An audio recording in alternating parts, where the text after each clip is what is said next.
Samsung just announced the Galaxy Z Fold 5, the newest version of its book-shaped foldable phone. It starts at $1,800, the same price as last year's Z Fold 4, and launches on August 11th. I had a few minutes to spend with the Z Fold 5, and based on the limited time I've had with it, it feels like a small but important evolution of the Z Fold. It has a brand new hinge, which enables it to fold completely closed with no gap for the first time, making this feel like a bigger design leap compared to the jump between the Z Fold 3 and the Z Fold 4. But a lot of other changes feel minor. Before we dive into my thoughts, let's take a look at what's new.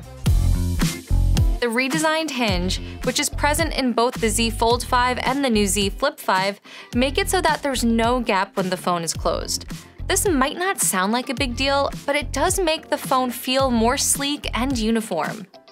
Other companies like Google and Motorola have also made foldables with gapless hinges at this point, so Samsung is sort of catching up in this regard. Besides just making the phone look and feel nicer, the new hinge should also improve durability according to Samsung's claims.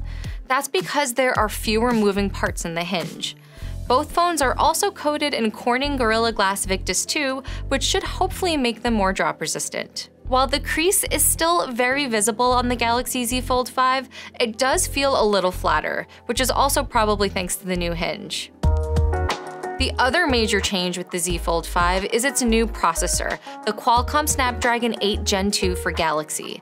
It's the same chip that powers the Galaxy S23 series, which is great because I noticed some improvements to battery life and camera performance on those phones. Hopefully, it'll be the same for the Galaxy Z Fold 5.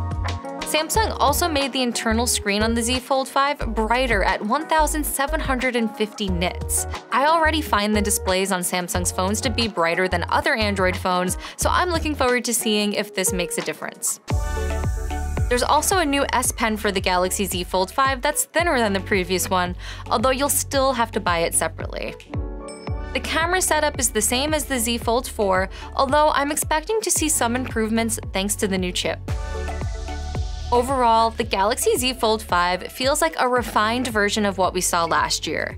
The new hinge makes the phone look and feel a bit less cumbersome, and the new processor should bring some nice improvements to photography and battery life, possibly helping close the gap between the Z Fold and Samsung's Galaxy S series. But the biggest problem is that the Z Fold 5 is still really expensive. At $1,800, it's still hard to imagine exactly who this phone is for. Samsung is clearly leaning into productivity and entertainment, which makes sense given that the Z Fold has a giant internal screen.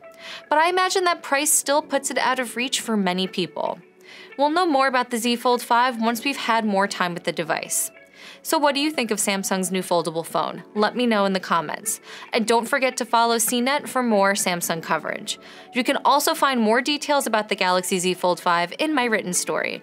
Thanks for watching, and I'll see you next time.